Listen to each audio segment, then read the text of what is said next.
కృష్ణానదికి వచ్చిన వరద కానీ బుడమేరు నుంచి వరద వల్ల కానీ ఎన్టీఆర్ కృష్ణా జిల్లాలో చాలా పెద్ద ఎత్తున నష్టపోయినాయి.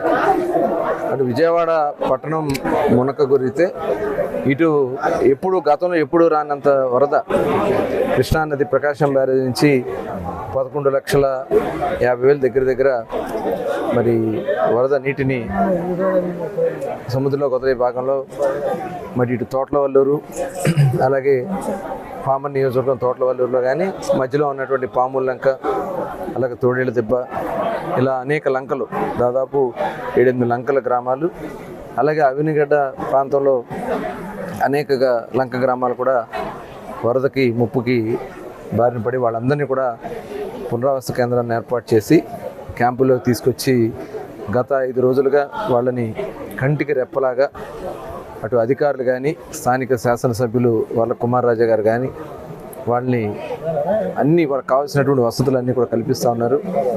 మరి ఉదయం టిఫిన్ కానీ భోజనం కానీ మధ్యాహ్నం రాత్రి భోజనం కానీ అలాగే వాళ్ళకి కావాల్సినటువంటి బట్టలు, ఎందుకంటే కట్టు బట్టలతో వచ్చారు, వాళ్ళకి కావాల్సినటువంటి బట్టలు అవన్నీ కూడా దుప్పట్లు అన్నీ కూడా ఇచ్చి వాళ్ళకి అండగా నిలబడుతున్నారు.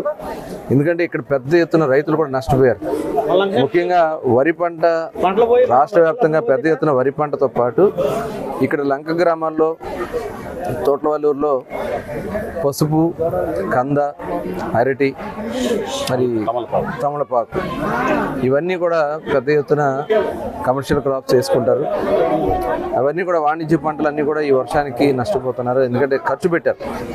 ఇవాళ పసుపు నాటాలంటే దాదాపు 2 లక్షల రూపాయలు అవుతుంది.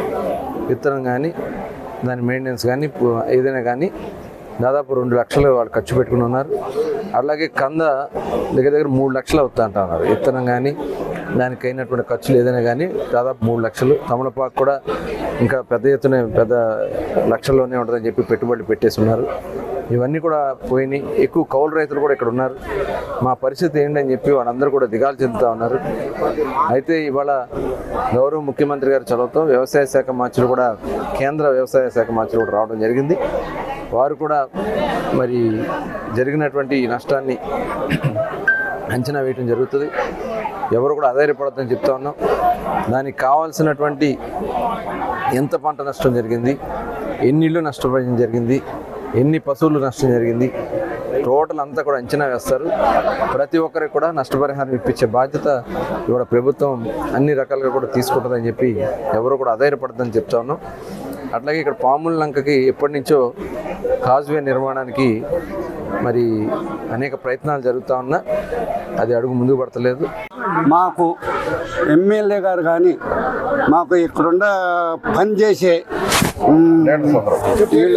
నాయకులు శివరాం గారు ఈయన వెంకటేశ్వర గారు మళ్ళీ చెప్పండి ఇబ్బంది రైతులు పడే కొల్లు రవీంద్ర గారు చంద్రబాబు నాయుడు గారు దీన్ని స్పందించి నష్టపరిహారం అప్పచెబుతారని ఎమ్మెల్యే గారు కూడా దీన్ని కొనుక్కుని మాకు ఇప్పిస్తాడని కోరుతున్నారు.